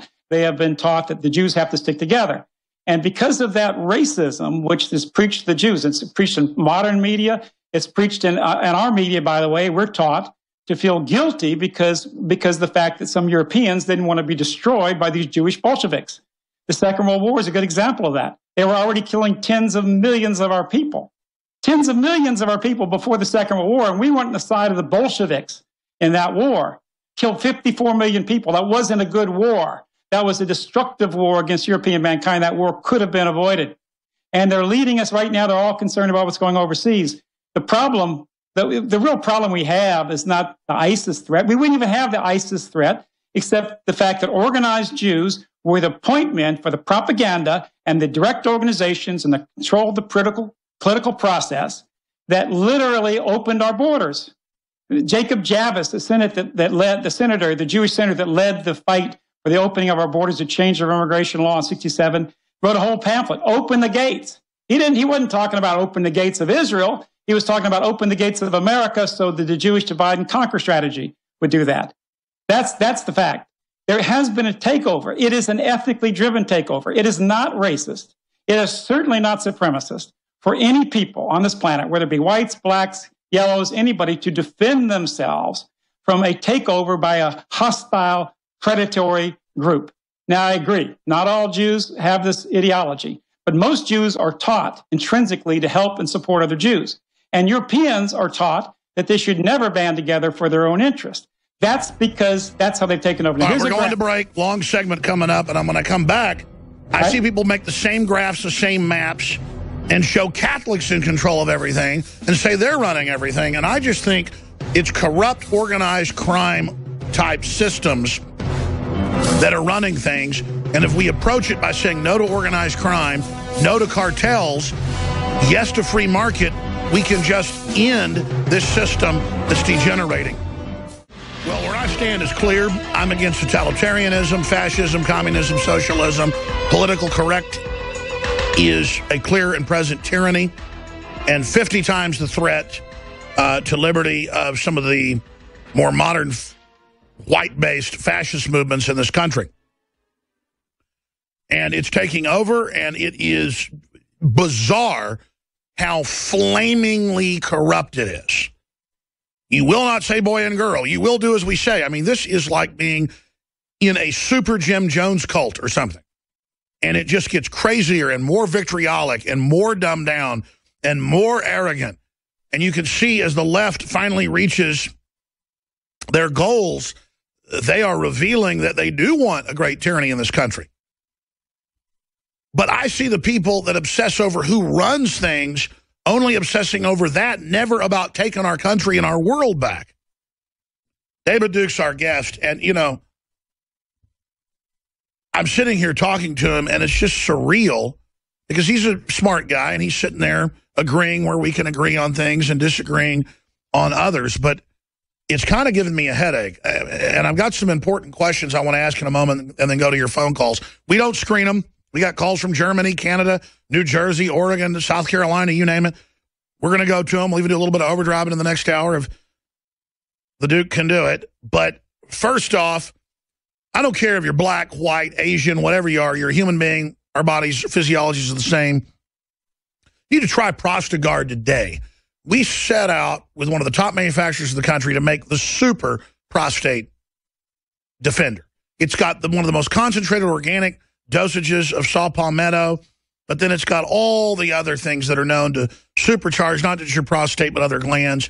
And it's about half the cost of the leading competitor, $19.95. And your purchase, the small profit we make, I'm a capitalist, not ashamed of it, but it's a small profit, free market, helps fund this operation that's here to get people thinking. So try Prostagard today at InfoWarsLife.com. JB for Liberty in Los Angeles says it's a fantastic supplement for the prostate. I began taking it every morning. It took about 2-3 weeks, but after that time, I really began feeling the effects. My constant feeling of urinating throughout the night went away, and I feel great. I mixed this supplement with several others, such as Super Male Vitality and Nascent Iodine. All are wonderful and truly help get the body regulated and feeling healthier. Thank you for your support, JB in Los Angeles. That's a third-party review site linked on Infowars.com and InfoWarsLife.com. Silver Bullet is back in, and we're going to go back to the same special that sold it out. Buy 2 bottles at the regular price. It's already discounted. Get 2 free, or buy a single bottle and get 30% off. So buy 2 bottles at the regular price, get 2 free, or buy 1 bottle, 30% off. InfoWarsLife.com. And Super Male Vitality is also back in stock, naturally boosting your stamina, libido, and so much more. Look, David, it'd be easy for me to take the gloves off with you. You could do it, too. We're having somewhat of a gentlemanly debate. I'll have you back up, if you'll do it, to maybe have a debate with somebody that really hates your guts, maybe a black supremacist or some Jewish organization. But sitting back here, my biggest beef is you haven't been answering some of my questions when I get into Planned Parenthood and how do you square the views of the left that's covertly promoting population reduction. You wouldn't tell me what Grand Cyclops, Grand Dragon meant. I mean, those are serious questions. I want to ask you that. I want to ask you this. Do you defend what the Klan did, or do you deny that they lynched innocent black people? Do you deny they did these type of bad things? Because just because there's other supremacist groups and blacks out murdering whites, we criticize that, and it's horrible. But the system uses what the Klan's done. Yeah, go ahead. Well, the answer is, of course, I condemn it. I condemn anybody of any group that would ever kill innocent people or do harm. I would condemn. Not only would I not condone it, I would condemn it. Absolutely, in every regard. I do believe that there have been one of the problems with the Klan, one reason why I left the Klan, is that anybody can call an organization and call it Ku Klux Klan and do whatever they want, say whatever terrible things that they want. And I even agree that in some cases you even had government informants in there. We know that some of the worst events, such as the bombing in Birmingham, Alabama, where kids were killed, we know that there were government agents that really led that terrible attack to discredit people like myself who do good things. I can't have any control over other groups. That's why I left, because I'm not going to be a party in an organization that I can't at least control, and I'm not going to take blame for things that I would condemn. So that's my answer. Of course, I would condemn it like any decent human being. But again, you're not. By the way, you're welcome to come on my show, and I'd love to come back, and I'll be happy to go into overdrive with you. I'll be here all night as well, and I do appreciate the fact that you're giving me a chance to speak and to show what I really stand for. I mean, there's a lot of mention of Klan and white supremacy, but obviously what I'm saying here is not white supremacism. It's no way near that. In fact, what it's saying is that every people on the earth have a right to be free, have a right to exist and preserve their culture. European Americans and European Canadians and Europeans are literally being genocide. The real threat, there's no threat to the yellow people, the Chinese people. They have 1.3 billion of them. There's going to be 1.3 billion Africans. It's more than Europeans in the world, while Europe and America and white countries are being declined. And I'm telling you, it's not supremacism. It's not racism and hatred to defend yourself from predators. And as you said earlier in the show, if a tribe is being attacked by another tribe, and that tribe wants to, kidnap all the women, rape all the women, kill the kids, take over, put them into slavery, whatever, that tribe has the moral right to defend themselves. And that's what I'm talking about here. Our people are facing real genocide. We're facing loss of our own countries. And most Americans watching this broadcast right now, I'm absolutely sure you're going to have to figure out whether you agree or not. You know that the country of our forefathers is being totally rotted out. You know that we're losing our heritage, our values, our traditions. You go into the stores, you go into the communities of our society, you don't even look like you belong anymore. You go in with stares of hatred against you. Now, again, I don't blame the African Americans. They didn't change the policy. The immigrants did not change the American immigration policy. The immigrants didn't keep the American government from enforcing our laws like any healthy country would do, enforce their laws. What was done is we've been subverted by another predator, another extremely racist supremacist group, and that's the Jewish extremists. And every major Jewish organization supports this destruction of America. They support the Hollywood industry and media, which teaches our kids to use drugs, which destroys our... All right, well, you've already said that. Let me ask another question that goes some phone calls here. Sure. Look, humans have acted the same in every society. Are you saying all these problems wouldn't be here if Jews never existed? I think absolutely these problems wouldn't be here, except for the fact, not because they existed, but because we let them take over. But they didn't do it openly. They didn't say, look, we're Jews and we're going to control your society. They did it by deceit. And even an intelligent man, if somebody slips poison in his food, he can be killed. And that's exactly what they did with us. They got control. They used their financial wherewithal with, by the way, the banks. And by the way, one thing I would argue with you, I don't believe in the free market philosophy. I believe in a fair market philosophy. I've been around, and the Jews I've known, people that it's either they're liberal or conservative or libertarian, and then they're just like that movement that they support. Listen, we wouldn't have this problem if we had a fair market where our government defended a true free enterprise system. We have this because of, well, these international Jewish bankers like Goldman Sachs, like the people who control the federal... I'm against crony capitalism. It's not just crony capitalism. It is a capitalism controlled by Jewish... When Mr. Ben Shalom Bernanke, who spoke before Jewish organizations that are extremely supremacist, racist, supportive of the state of Israel, when he doles out trillions of dollars, which he did, $20 trillion, by the way, by his own just script of his hand. And that's reported by Bloomberg News, in fact, and when he doles that out, if anybody thinks he's not doling it out, first and foremost, to his Jewish brethren, they've got to be extremely naive. That's because we have a free market economy. We don't have a fair market. We don't have a situation... That's not a free market economy when we have a private Federal Reserve creating hundreds of trillions in derivatives and doling out $20 trillion. You're right. It's not a true freedom, but freedom, you see, if you just say that people can do what they want to, if people have the money to buy our political process, which is the biggest contributor. Well, that's not a free market. That's a rigged crony capitalist. The biggest contributors of the Republican Democratic Party, according to the Washington Post. Here's what I'm saying, David. I don't think racially based politics are going to pull anybody out of this, or the globalist that you call the Zionist would not be pushing it. They control prisons by putting people into racial groups. That the media is telling Europeans to help stand against this Jewish takeover of our society. Let me give you one more graphic. This is from Harvard University. Now, Harvard is the source of our elite. That's the elite that runs the country. It's like the budding institutions of the American elite. Harvard, this country is 70% European American, including 70% of the highest performing students in the United States of America. We built Harvard. Harvard was a 100% European Christian institution that was built. Great institutions. They are the modern American elite. We are only now 20%. The 70% European American majority is now 20% of Harvard. Jews, who were 2% of our population, are now 25%. There are more Jews at Harvard and the Ivy League, 2% of the population, than there are 70%. And you tell me there's not a racism, going on by Jews against us. And the way this is going on is they discriminate against European Americans. They gain control. Well, David, I'll say this, and then I got to go to calls. Yeah. In fairness, there's this paradox, because I truly believe in ideas and what Martin Luther King said about judging people by the character of what they do. And I think you probably agree with judging an individual by their character, right? I do, yes. Okay. It is true. The Democrats, Hollywood, all of it is viciously anti-liberty, viciously anti-freedom.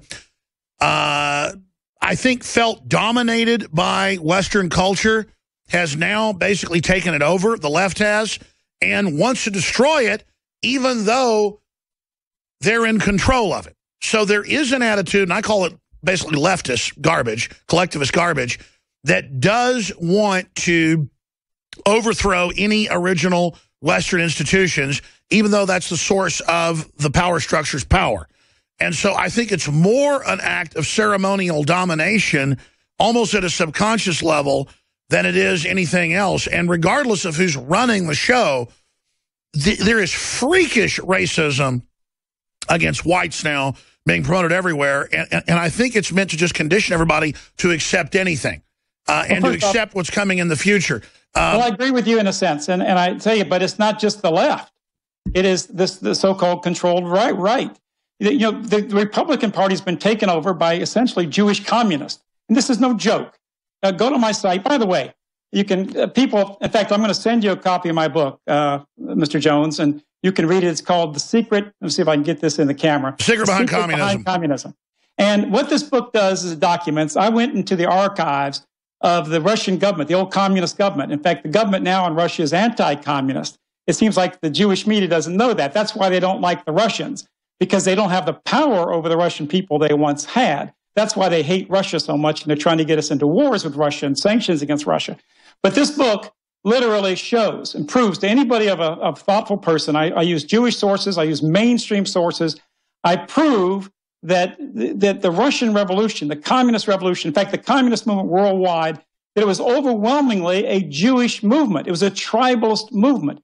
Leon Trotsky, his name was Bronstein. Lenin was part Jewish. Zinonem, Kamenev, all the leaders of communist Russia were Jewish folks. That's the fact. Now, they took over communism, and you know what? They've taken over so-called capitalism the same way. Winston Churchill... You know, listen, I'm not going to get into a debate with you about this. We got to go to calls. We've got to go to calls. Well, let me finish this one point. Before Churchill became an asset of the Rothschilds and helped lead us to the most devastating, destructive war of all time, it was truly a war against human rights, a war, in fact, that gave half of Europe to the Soviet communists.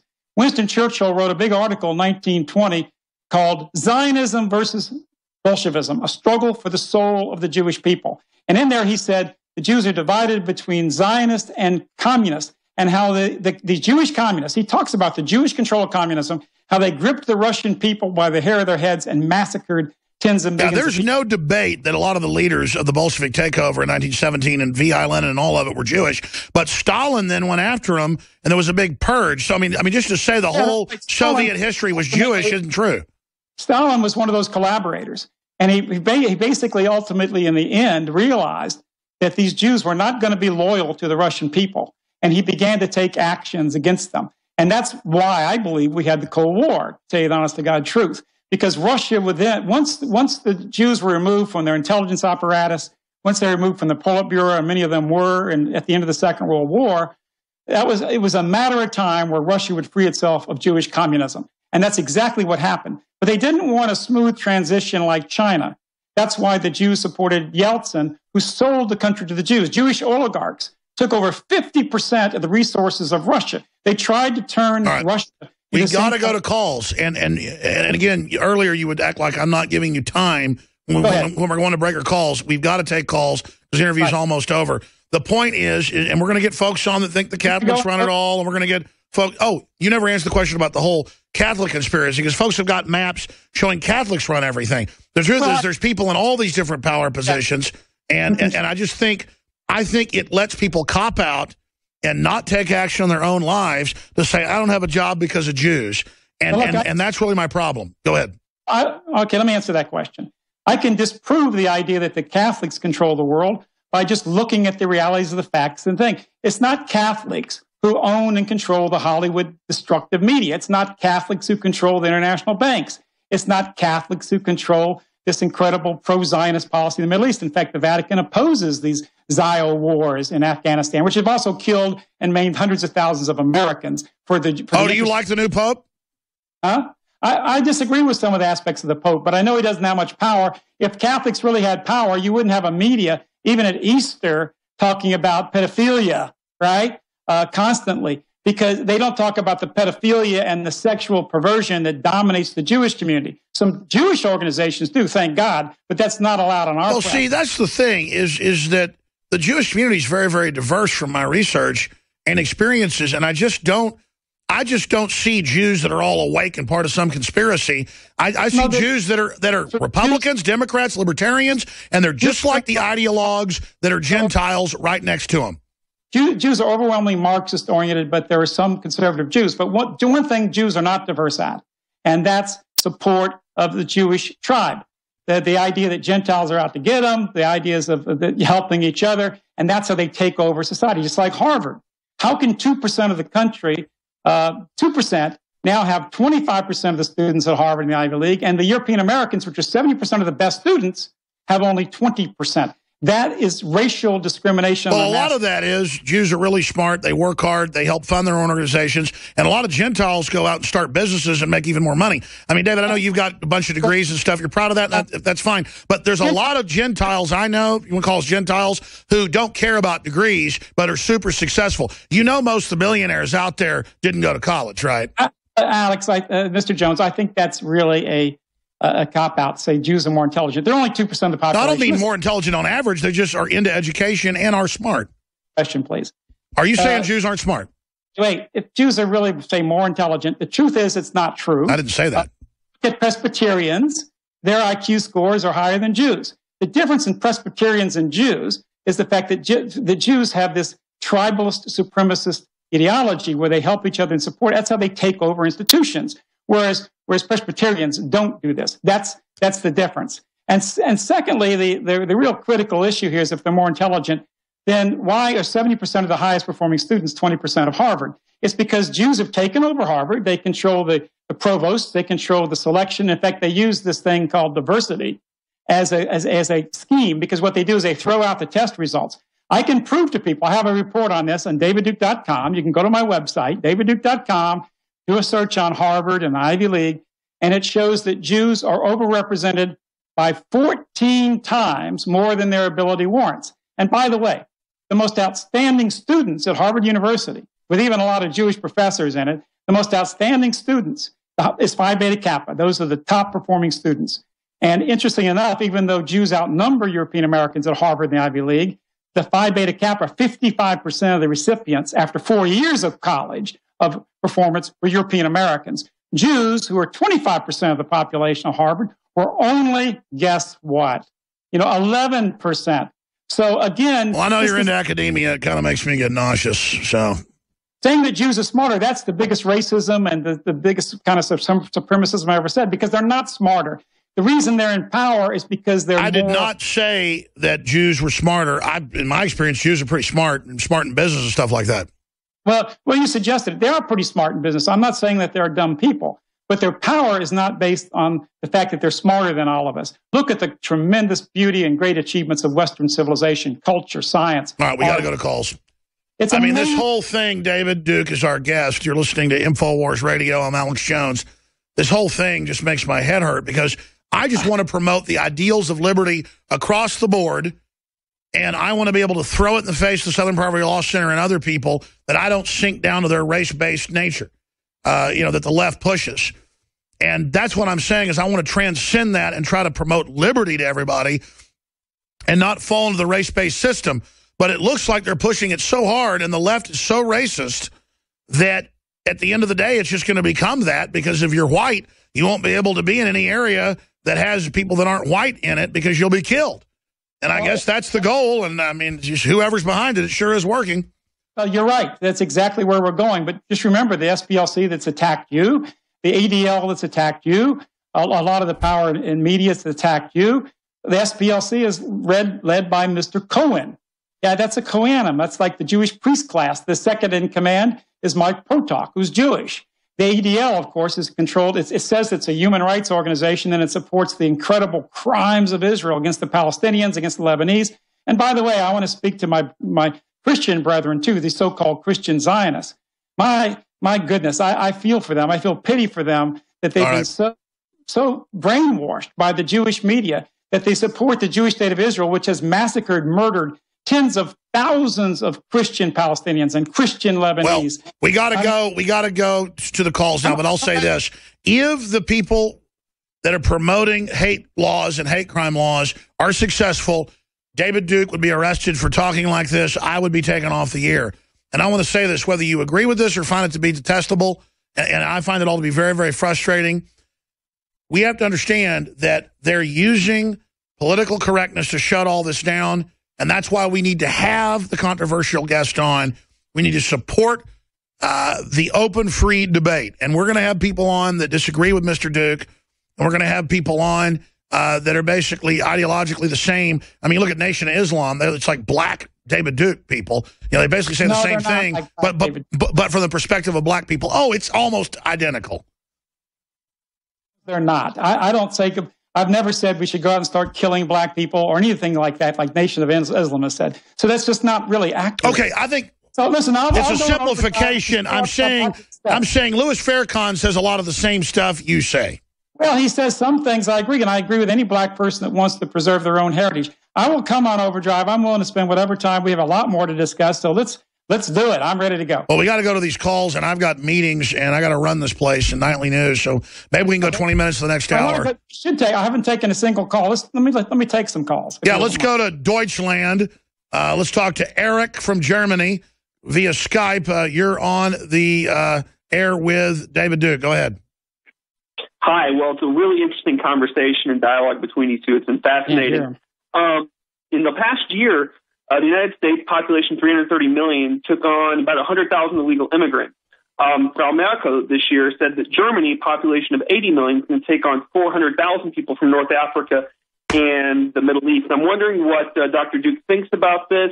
And I'm also would love to hear his opinion about Vladimir Putin. And lastly, Alex, I love you, man. I listen to you every day. You rant about being anti-political correctness. I hate political correctness. But the past hour and a half, you've been super politically correct. And so I just wanted to say that. Well, look, I appreciate Alex Jones having me on. And I really do. And it took a courageous act on his part to do that. Now, let me answer the man's question. I travel a lot in Europe. I've spoken at universities all over Europe, both Eastern and Western Europe. And Europe is in a crisis just like America. It's had the same leadership. In Germany, for instance, the head of the third largest party is a Jewish communist. Again, we go right back to that, named Geisy. And he literally said that he celebrates the fact that Germans aren't having kids, so no more Germans are going to be born, so the Nazis can't come to power. That's how evil the situation we have going on in this country. Now, was there one bit of criticism in America about this planned genocide of the German people? Was there one criticism from any of the controlled politicians in Germany? No, there wasn't. Because nobody dares criticize the real power in the world, and that's the Jewish supremacist. All right, caller from Germany, we're going to break. I thank you for your call. We're going to come back and talk to Kevin, Paul, Leslie, Mark, and others that are holding. Here's the kernel of what I want people to get from this last 2 hours with David Duke. I don't like gangs. I don't like people that organize just based on a flag. I find that generally produces a lot of oppression and tyranny. I'm into ideas.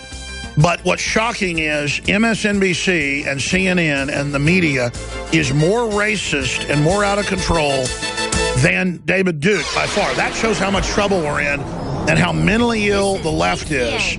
That's what's sick here, is that these people want to bring this country down in a race war. In the next segment, I want to talk to David Duke about what his time in prison was like, because if you disagree with David Duke on a lot of points like I do, still, he was set up by the IRS. And now they're doing this to mainline groups, and that's the point. You let them do it to David Duke, they can do it to everybody. And I guess he'd argue he was thrown in a gulag like Alexander Solzhenitsyn. But I want to go to Dan, Kevin, Paul, Mark, Leslie, everybody in the time we have left here. Let's go ahead and go to Kevin in Canada. You're on the air. Hey, guys. Can you hear me okay? Yep, go ahead. Perfect. David, you probably don't know this, but about a week ago, Alex had a gentleman on his show named Story Musgrave. During his show, Alex asked him, what's the best way forward for humanity? In which his response was a one-world government. I would like to ask you the same question. What do you think is the best way forward for humanity? I think the best way forward to for humanity is to embrace the true principle of diversity.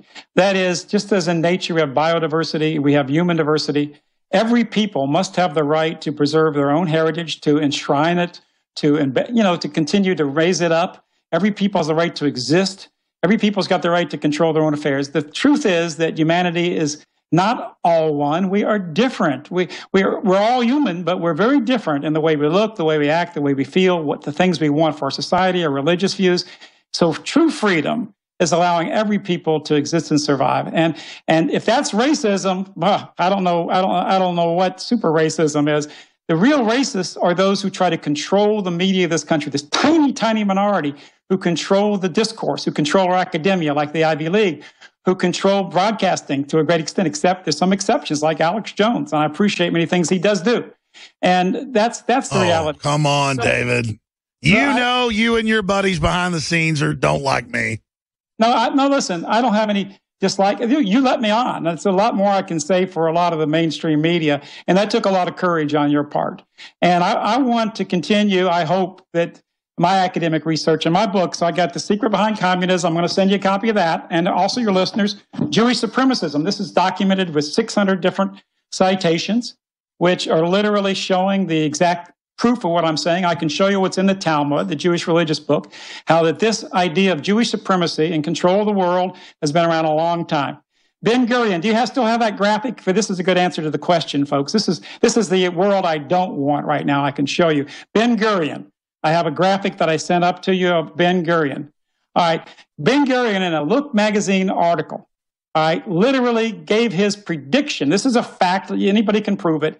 He literally said that there would be a new, truly united nations, and that Israel will be at the head of this global state, that Israel will build a shrine to the prophets where the whole world will come and worship the Jewish prophets, and that in Israel there would be a supreme court of mankind.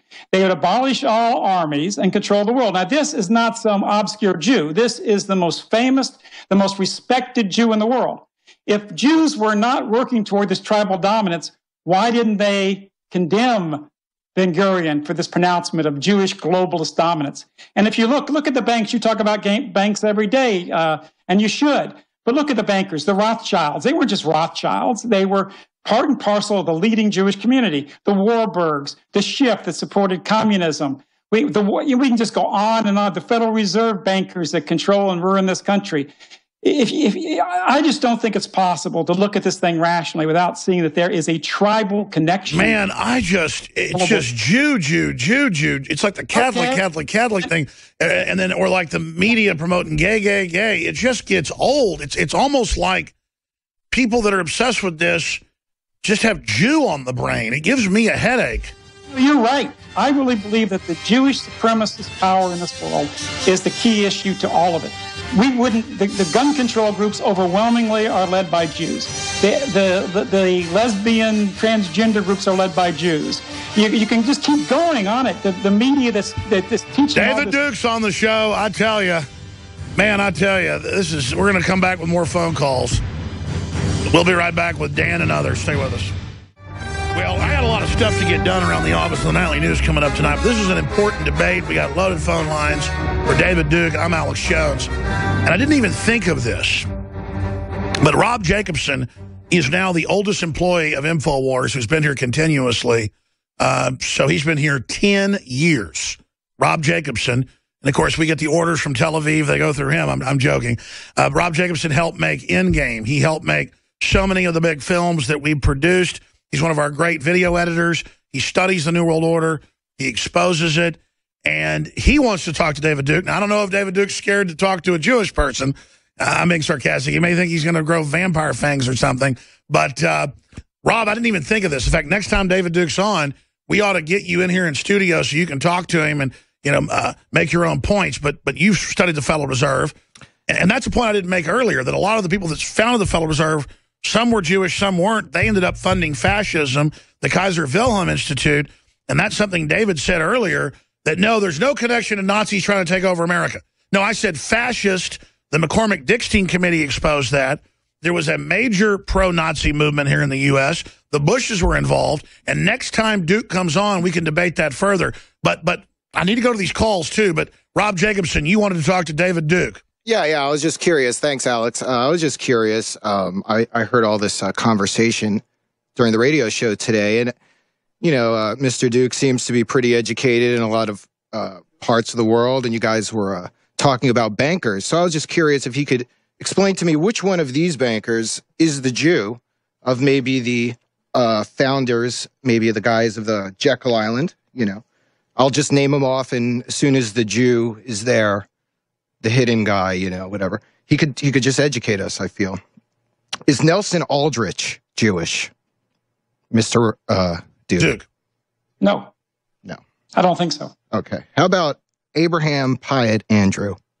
We want to name some of the Jewish names, or just going to name the Gentile? I'm just curious, because you seem to think that Jews are almost completely responsible for everything that's wrong in the world. That I don't really. I think Rob's point is, I think there's only one guy that's Jewish on the list. Rob, there is one guy. Let me answer the question this way, okay? Okay. You've talked a lot about the most powerful banking family in the world historically has been the Rothschilds, and the 6 sons of the Rothschilds went to 6 different countries and led the banking institutions of those countries. In this country, the most powerful capitalist banker by far was Jacob Schiff. He literally financed the Russian Revolution and ultimately caused the death of tens of millions of Christians.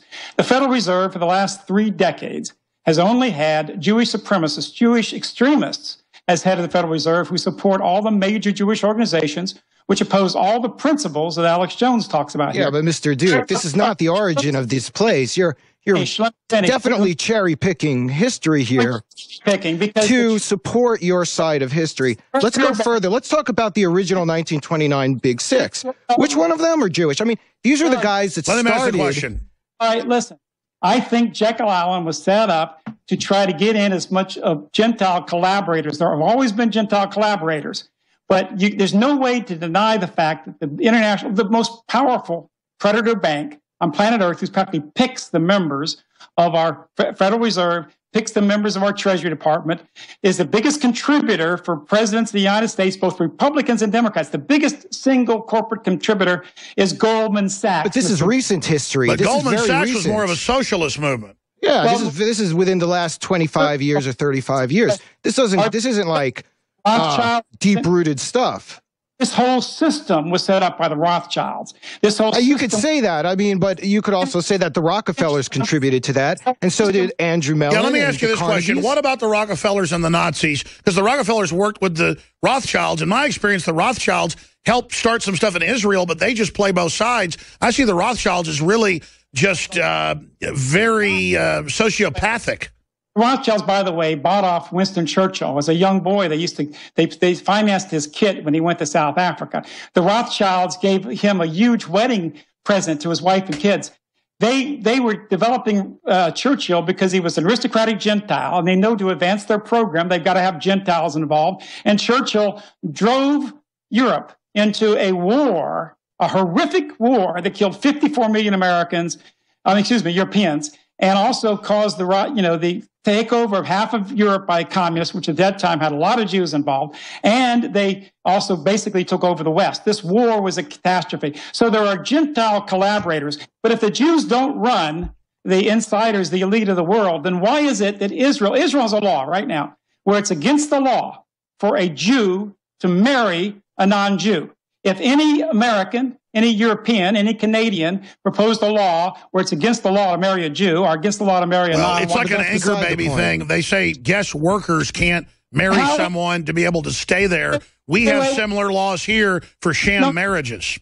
Well, but let me answer the question. If any country of the European world had tried to pass such a law, If that happened, you know that they would be demonized. They'd practically call for sanctions against the country. They'd practically invade them for that reason. But Israel can do it. So why is it that the only people allowed to preserve their heritage and push for their power over all of us? Sure, but let me throw this out there. I got corrected on this because I saw a leftist publication reporting that years ago, and then I read deeper into it. They have sham marriages where people pay to get in as a guest worker, then they marry somebody so they can stay in the country and get welfare. It's the same thing as anchor babies, and then the media spins that it's a race law. Israel is even using DNA to determine who their immigrants are going to be. DNA. I mean, my God. Israel is a racist supremacist state. They have segregated schools, segregated development, segregated housing. They've ethnically cleansed 600,000 Palestinians. They massacre them. They burn them. They kill whole neighborhoods. Right? Yeah, but that doesn't prove there's no sanctions against Israel. So that doesn't. I mean, a lot of these groups, are actually. We could talk about groups from every single ethnic group of the world and have similar evidence. What you're saying doesn't definitively prove, and you're also not including the place where a lot of these Jewish leaders intermingle with a lot of the Catholic and Protestant leaders and all the other leaders of the world. Well, let's stop right there. We got to go to calls. David, I promise I'll have you back. And then would you like to debate Rob Jacobson next time you come back? Anytime, because I can show, then maybe that's the problem of why you're not talking more about the Jewish issue, because some of these Jews, they pretend to be on our side, but they won't recognize Jewish racism. They won't recognize the fact that every major Jewish... That's not fair, what you're saying. Well, Rob is my boss, David. I'm asking you, Mr. Duke, to broaden your mind, because what I'm saying is I recognize everything you're saying, and I'm saying let's go a step beyond that and look at the true group that's behind this, and that's an intermingling of who you're saying, as well as Catholic and Protestant and all world leaders who intermingle. Well, exactly. It's like the Masonic secret societies have roots in Israel, Babylon, Greece, Rome. And of course there's a Jewish element to it because I mean, your name's David, That's a Jewish name. It's part of our culture. If the Masonics are behind it, then, according to your reasoning... I'm not saying Masonic specifically. I'm just saying there are groups out there where these people intermingle. And we have, like Bohemian Grove, for example. These men intermingle every single summer, and they discuss policy as well as creative ideas and scientific development every summer. And there are some Jews that go there, but guess what? And they've had presidents and people say that more gets done there than anywhere else. That's all we're saying, is that, of course, there's powerful Jewish lobbies and defense lobbies. And we're not debating that. It's just that all I ever hear out of people is Jew, Jew, Jew, and then they make stuff about me and claim that Jews are running what I do, and it's just crazy. I think Jews run what you do. I'd like to take some calls, but if you're just going to run over me, I don't need to be here. I'd love to take some calls from the callers. Well, David, we're not running over. You've talked as much as we have. Rob got to talk maybe 3 minutes total. You've got to talk an hour. You respond to what the Jewish individual said here. He said, well, but he's intermingling and everything in Israel. Why is it, if it's truly not a matter of the supremacy of the Jews and the international globalists, then why is it that, there's the question, an open question, why is it that Israel is the only country on earth right now that allows segregated settlements, that Israel's the only country that can ban marriage between a Jew and a non-Jew by the basis of... I think that's wrong, and that's why you've gotten calls of apartheid and stuff, and a lot of it is Israel has... with the Palestinians and get away with it. Hey, David Duke, you've been given... Let's just be clear today here for the record. You've talked more than I've talked. You've talked more than everybody else. You keep implying you're being cut off. You keep implying you're being run over. And it's just not an accurate, truthful statement. You have been given a ton of time here. And so let's just stop making those false claims. Well, the audience will judge anyway, but I'll just take some calls. I know. All your buddies will bitch and whine because normally everybody falls down and worships you. But the point is that you did. The fact is you got to talk more than I did. And so just stop claiming we're running over you because Rob came in here. And talk to you. Maybe that's true. Well, we can, after we have the tape, we can time it and see. And whatever the situation, all I know is that a lot of times when we had the question, like when he was asking me a question, I really wasn't allowed to answer it. He kept saying about Jews intermingle and all this other stuff. But every major Jewish organization is promoting immigration into America, but they support Israel, which has the strictest immigration policies of the world. How does Israel get away with it if the media is truly for open borders? All right, let's go to calls. Paul in No. Up next is Dana, Montana. Dana, Montana, you're on the air. Go ahead. Hey, this is a great interview. I want to say I'm going to change the channel a little bit, and I want to know David Duke's opinion on what's happening in Russia. I know that on his website, it's all Zionist, and I understand, I believe the Zionists to be the globalists and y'all to have the same enemy, but you can't see eye to eye. But I want to know why he never talks about this group that is this racist group that's helping the Ukraine in Kiev jerk people out of buildings in South Ossetia or in these Odessa and beating them with clubs. But we're not getting his take on that. If he was with the nationalist movement here, the white nationalist movement here, then why is he not an intermediary, at least in having some type of interviews, something going on with the white nationalists there? That's another thing.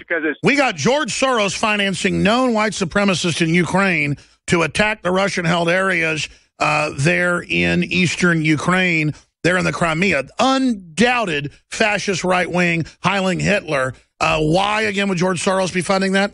Well, let me answer the question very clearly. If you listen to my radio show, and by the way, those listening to this show, I'm on every day, Monday through Friday, at 10 o'clock Central Time, 11 o'clock Eastern Time. And I've talked no less than about 3 or 4 dozen times about the Ukraine and about Russia and all what's going on here. And I think that Russia is a target, again, going right back to it, because they dare to stand up for the Syrians and the Christians in Syria and the anti-ISIS forces in Syria. The reason we've supported ISIS is because Israel saw Syria as an enemy, and the Christians of Syria as well, who support Assad and support the government, because Syria has supported the Palestinians. Same thing's true of the Lebanese. But speak to Soros and the left funding right-wingers. Answer that question. Explain why they're anti-Russian. Now, I have also talked about, I've had many because shows. Soros, this isn't about being Jewish for him. He's a dirtbag who likes to go around doing criminal stuff. Totally about being Jewish for Mr. Soros. And Mr. Soros is an absolute Jewish supremacist. Why is he funding white supremacists then? Because no, what he's doing, they'll support any side if they think it can get their individual tactics. The reason they hate Russia is because Russia is upsetting their apple cart in the Middle East. Russia supported the Syrians. Israel doesn't like Syria, even though it's not jihadist. It's not terrorist. There's been no terrorists from the Syrian government to attack America. Syria is the only country fighting them, and Russia has supported them. So Russia has stymied the Zionist position of the United Nations. That's why they hate Russia. Now, I hear you, and they're using white supremacists as usual. How many? What percentage of white supremacists and white nationalists do you think are really FBI agents or informants like Hal Turner? And that's a problem, because European nationalists can be used by those people if they don't understand the end game here. I talked about Barbara Nuland, the Jewish Undersecretary of State that said F Europe, that wanted this war. Is Hillary Jewish? What? Hillary's not Jewish, but let me tell you, her and Clinton have taken... The Marine newspaper in Israel had a big article, one of the leading Israeli dailies. Here's my problem. All I know is the Jews I know are fighting GMO, they're fighting tyranny, they're fighting open borders, they're fighting banning the word mom and dad. I mean, take Matt Drudge. He's Jewish, and he fights the whole New World Order agenda. I mean, most of the Jews I know are fighting the New World Order. And then all I hear about is how Jews are evil all day. It just becomes a giant distraction. I believe the media is on the side of bringing out Monsanto. Of course not. The Jewish... Drudge is linked to our articles fighting Monsanto. There are Jews fighting Monsanto, but the overwhelming Jewish power structure, you don't find any organization like the leading Jewish organizations condemning Monsanto. We got to go to more calls. And nobody's censoring you. We got to go to calls. Paul in New Jersey, you're on the air. Go ahead. Hey, good afternoon, gentlemen. Yeah, you have a good discussion there, but people don't realize we were communists before the communists were in 1913. And we set up the communists right in New York City and sent them on a boat, the Trotskyites, across and right through World War I. They said, don't touch this railroad here. We're going to take these communists, set up the communist revolution. Yep. That's how that started. And the big banksters, what is the biggest ongoing robbery in the history of time? Can you answer that question? Well, I think the Federal Reserve is. Absolutely. Yeah, well, they're controlled. Yeah, they get their dollar bills for like 2 cents, and they loan them back to our government for face value plus interest. You're right. And all the money that goes for the income tax, they collect for the unlawful income tax. Well, there's no doubt we're under bondage, and I just want to cut past all the names and all the race stuff that the social engineers want us to obsess over and just say, no more private Federal Reserve, no more end of national sovereignty, get us out of the UN, cut taxes, and then I can sell everybody, whether they're Jewish or German or Chinese, on that, and we can all live happily ever after. I mean, that's why some of the corrupt elements in Israel and others have been caught bombing their own synagogues in Iraq to make folks move to Israel. That's not all the Jews doing that. It's corrupt groups. Our elites do the same things. It's like Frank Underwood throwing a brick through his own window. I mean, it's just human activity is all I'm saying. Thank you, Paul. Leslie in South Carolina, you're on the air with David Duke. Go ahead. Mr. Duke, I am enjoying your conversation immensely. I have to ask you a question. Are you a Christian? Yes, I am. So you've taken Christ into your heart as your Savior? Yes, I have, ma'am. Okay, so have I. And his first name is David, the King of the Jews, the super Jew. Well, I can't be responsible for my first name. I didn't name myself. I'm a Christian family and so forth. But I can tell you this, that the truth is that the greatest enemy of Christianity has, from the very beginning, and you just read the New Testament and you'll see it, has been the organized Jewish community. They were the ones, in fact, to crucify Jesus Christ. Well, the Pharisees were always going after any other new group of ideas that came out. I mean, that's true. And I mean, Christ was challenging that. Because he wasn't preaching Jewish supremacy. That's what the real problem they had with Jesus Christ. They supported Barabbas, a Jewish revolutionary and a Jewish supremacist, rather than Jesus. So that's how. And see how that turned out 70 years later with Titus. Okay, Leslie, thank you. Mark in Oregon, you're on the air with David Duke. We're hurrying now. Hello, Alex and David. Please let me preface this short 1-minute statement that I have. Okay, go ahead. By saying that actually I was born a Torah Jew as opposed to a satanic Talmudic Jew, a non-Jew actually, and I was raised as such. Now, as usual, when I hear disagreements among those in the alternative Patriot Christian movement and media, I notice that the areas of disagreement are much smaller than the areas of commonality, which are potentially massive in power when proactively united. Now, Tex Mars, gentlemen, he has researched genetic studies of the population of the country of Israel, which concluded that only 4% of the population of the country of Israel have Jewish blood. This, of course, brings up this massive elephant in this particular room of discussion. In the near future, I think you should both elucidate upon the topic of the Khazarian aspect of, as Jesus Christ called them, you Jews who are not Jews, the synagogue of Satan. You are of your father the devil. These Zionist Khazarians are whom David speaks of, and they of whom the Rothschilds are a part do at least on a day-to-day well, I have basis. seen, I got to jump, Mark, but I appreciate your call. I mean, undoubtedly, the Sephardic Jews clearly are the people that are the oldest bloodline there, but I think David would argue that, no, all these people are Jewish. David, briefly, what's your take on that? And then I want to get Jacobson's take. So I want to say, I got to preface this by saying I just love Tex Mars. I think he's a great and honest and wonderful Christian man. I do have a disagreement with him on that particular study. There have been huge genetic studies that Christian Jews in Russia are 6 times closer genetically to Jews who are Sephardic. These are Ashkenazi Jews, Sephardic Jews in, say, Spain, than they are from, say, fellow Russians. And the truth is the Talmud, you talked about the satanic Talmud and the Jewish establishment. Just don't forget that the Talmud was finally codified in the 6th century A.D. Now, that was hundreds of years before the alleged Khazaric conversion. So I used to believe in the Khazar theory, but I don't believe in it. And I think most of those who are promoting the theory, and a lot of our people have done so not knowing the truth, have promoted it. And it's actually beneficial to them because it's trying to say we're not the real Jews. But Judaism and the Jews have really been an enemy of Jesus Christ. They've been an enemy of the rest of mankind for a long time. The Talmud. We got to end it right there. I'm sorry, the other callers. I want to give Rob Jacobson, the evil person, I'm being sarcastic, a return comment to you, and you can say something back to him, David. Go ahead, Jacobson. All right.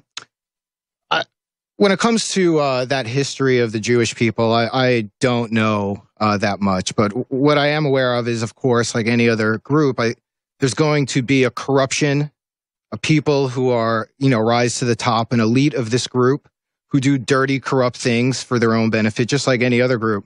But what I did notice about Mr. Duke's response is he did find a convenient way, of course, to dismiss whatever history there is and, go along with his entire dialogue again, without even, it's like, oh, I don't believe it. It's not this. And I think that kind of rhetoric and that kind of discussion should be also taken into account. And all the right, fact that this will happen. Duke will come back, Jacobson, and you'll be able for 30 minutes, actually debate him on the points. And then maybe Duke can recommend who we can have on to debate with him. But David Duke, I think it was an interesting interview today. 2.5 hours you spent with us. Lots of plugs for you.